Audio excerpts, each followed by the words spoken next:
Hello, everybody. I was, just trying to keep this this Sunday real lazy. Just kind of hang out and not really do too much. Maybe hang out, play some old video games, and I don't know, order a pizza or something.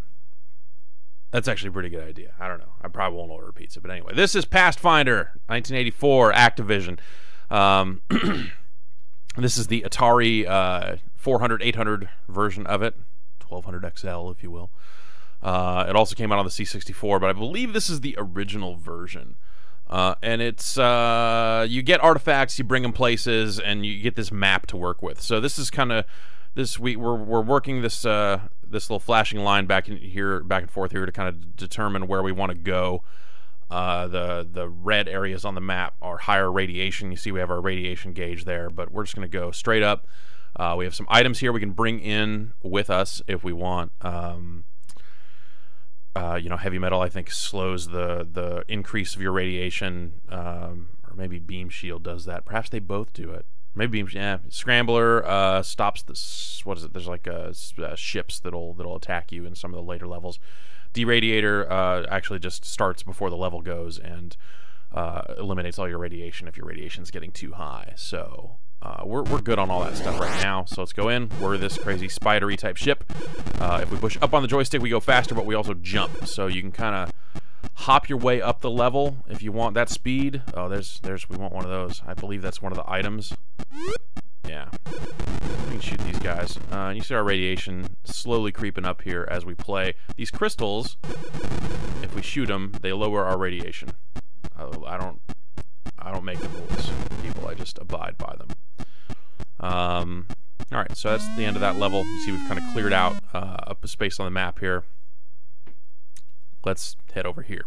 Yeah, that was a deradiator that I picked up, which is good. You want a lot of those. You see the levels kind of have different, slightly different visual motifs. You get different colors and then different obstacles. See those? Oh, see those are the ships I was talking about. Those are dicks. Because they'll home in on you. Kind of Space Invader's tone picks up a little bit as your radiation increases. Hear that? Yeah. What we're looking for is artifacts. And we have found 0. That's the 0 next to radiation there is a number of artifacts. Let's try going this way, I guess. Radiation halfway. You know what? We're gonna keep trucking here. All right. Now we got to deal with this type of blockade here.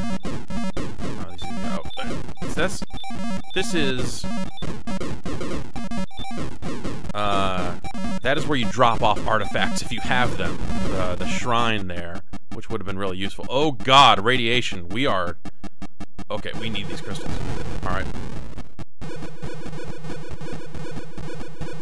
Oh no! See, they go up and down, so you kind of like they're traveling up and down in space. Boy, I head back down. Let's get out to the larger. Let's get out there. All right. So this is, you see how fast that radiation is increasing. We're really gonna want to kind of haul ass through this one. There's an artifact. All right. So there's an artifact. Great. And some crystals. Get a couple of those. Oh, great. All right. Oh yeah. Look at that. Everything's fine.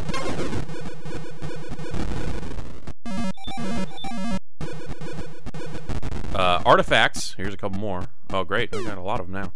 When you die, you lose half of your artifacts. So you don't want to. You want to keep those. You don't want to die. All right. Now we have 6 artifacts, which is great. We get a little bonus points here for kind of traveling to the outer edge of the map there for the levels that we visited. And now here's where it gets a little confusing. So if you see on the map, it says that up and to the right is something, and also there are these circles on the map, and I want to say the circles are where shrines are, but also the up and to the right might be where the shrines are. So let's go up and to the right.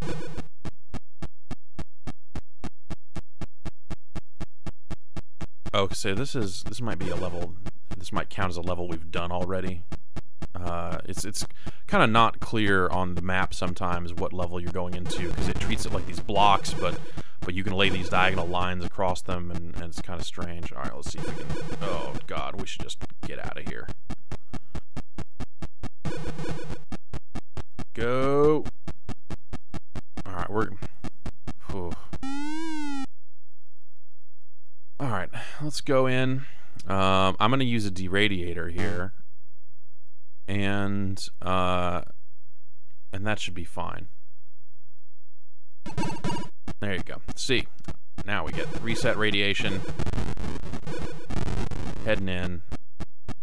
I'm gonna try to take care of one of these crystals here. Oh Jesus! There we go. All right. Oh, an extra heavy metal here. Great.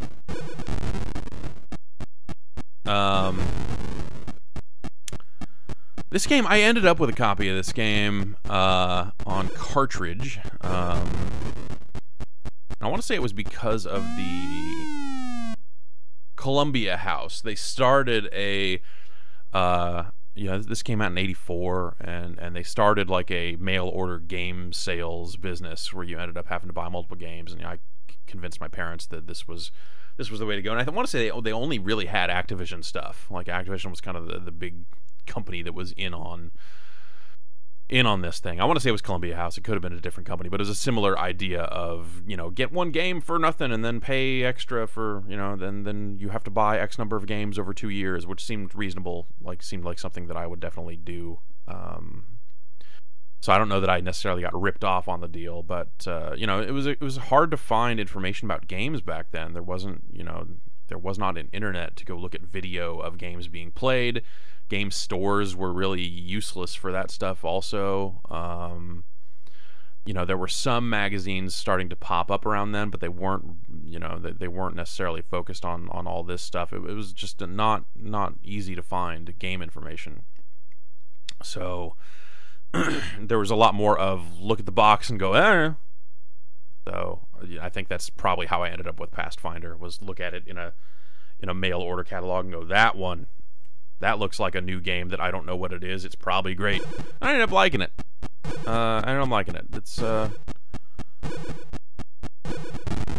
kind of cool.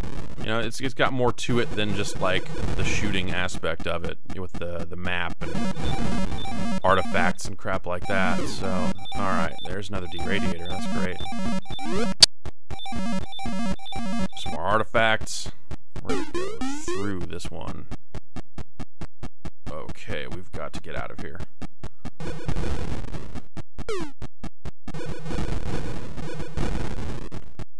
All right, radiation lowered, and we're hauling ass. All right, so you see on the compass there, the map is pointing us straight up. It looks like we have leveled out. The dot indicates that we're kind of on the right side of the other axis here. All right, we're gonna use one of these heavy metals. I'm not quite ready to deradiate. I'm just gonna have to hope that we can find some crystals in here, and that the heavy metal does what I think it does. I'm pretty sure it slows your radiation increase. All right, I believe that is where we can drop this stuff off. It is. We have delivered artifacts, people.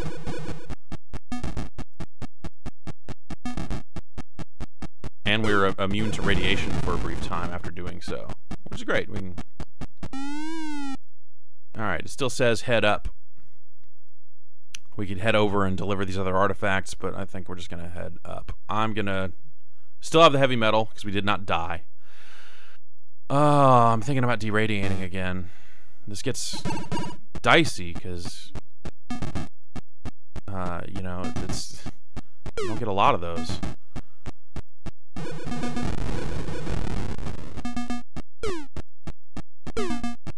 Look at all these artifacts. Oh god. Hey, another deradiator. Great. Jump over that dick. You screw. Let's get the crystal here as we're traveling through. Some of these guys, pick up this artifact, get this crystal, shoot that thing, and then get out the level. Okay, so now it's dot dot. So I think whatever level we're heading into is where wherever this thing is leading us. And you see, as you deliver, you get promoted. We've been promoted to Lost Leaper from Raw Recruit, and you know, the names go up from there. Oh yeah, hella extra lives. But we have to contend with these moving barriers. Woo! Woo! Ooh! Oh! Oh!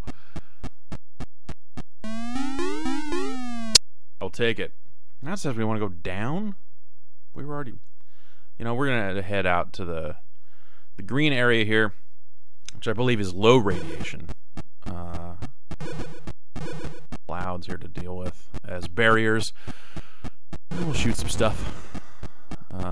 And probably explore our way to the edge of the map, see if we can find some closer shrine areas once the map resets, or whatever it is. I think that's the best way to go. I don't know. I'm just making it up as I go along. It's been a pretty long time since I played me some Pastfinder.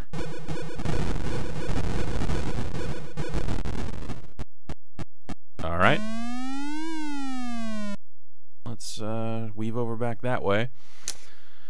And go! Some crystals. Don't necessarily need them, but hey. Oh, look at those walls. That's ridiculous. You're left with the impression that game developers just had to kind of come up with an idea and then come up with... That was a grip of artifacts right there, that cube. And then, like, just kind of rack their brains coming up with, like, what are some different easy ways to iterate on just, like, the barriers of the looks of these levels? I don't know, like, growing and shrinking walls? I don't know. Sure, why not?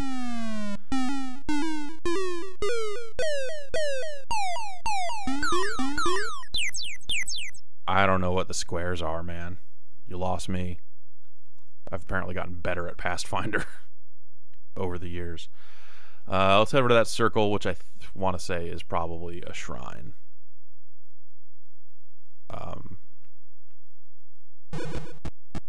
But there's really not that much more to show, actually. So let's get through another level or so here and jump over that and keep going. Boom, jumping.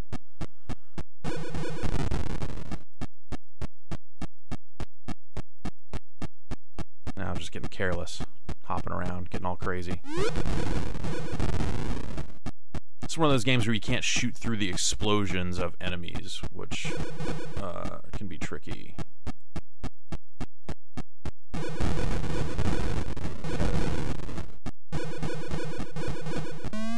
Gotta make sure you're killing that stuff, right? Alright. I mean, I could kind of just keep playing Pastfinder, I guess.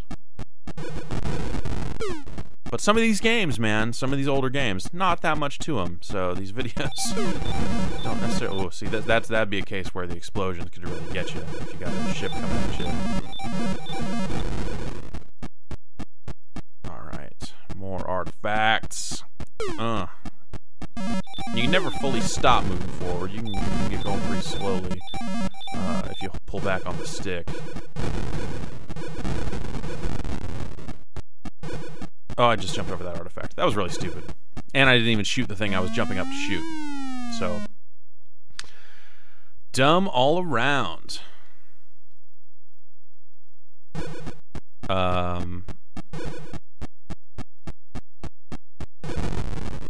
Yeah, so it seems like some of these videos of these older games, like, I've been thinking about doing crazy shootout.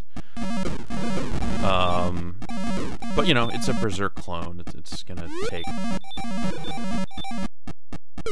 you know, 4 minutes or something to show what that game is really all about. So, probably some shorter ones of these videos here going forward. We got so many artifacts, man. This is getting really dicey. I just want to... We'll see if I can make it to the shrine without losing these artifacts. But I'm starting to get concerned. One over there. Go. Oh, no, no, no!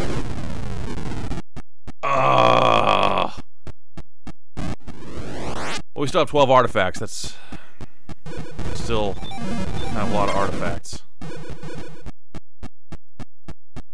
But yeah, you lose half your artifacts.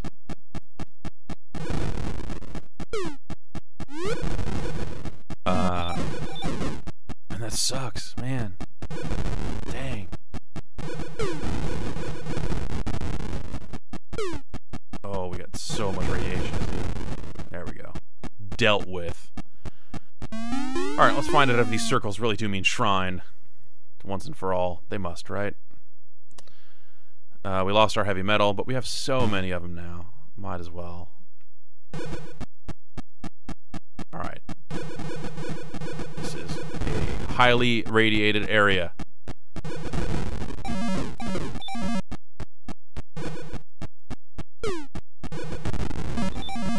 Oh, come on. Oh.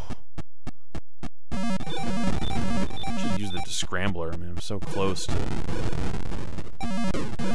turning these artifacts in, so I kind of just want to... There we go. What's up, buddy? Pow!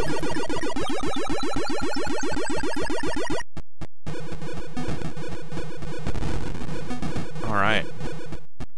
Delivered, and we found another artifact to keep going, and we've got 14 seconds of no radiation.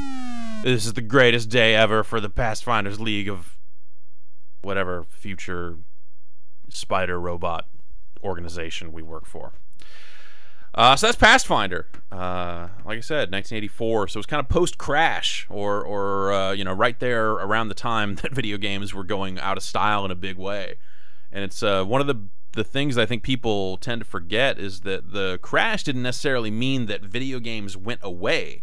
It just means that it meant that the fad, the mainstream success that they were enjoying went away, and with it, the consoles, the stuff that hooked up to televisions, or I guess everything hooked up to television, but you know, things that were not computers, were the things that dried up, and computers, you know, kind of carried on to some extent. You know, a game like Pastfinder like still was coming out, and I don't know how well it was selling. Certainly not as well as things were probably selling before the crash, but you know, there were still companies and developers out there still totally able to make a living after all that happened. And you know, like I said, this game came out on the Commodore 64, and then the C64, you know, was huge overseas and did reasonably well here too. You know, it was just games changed locations.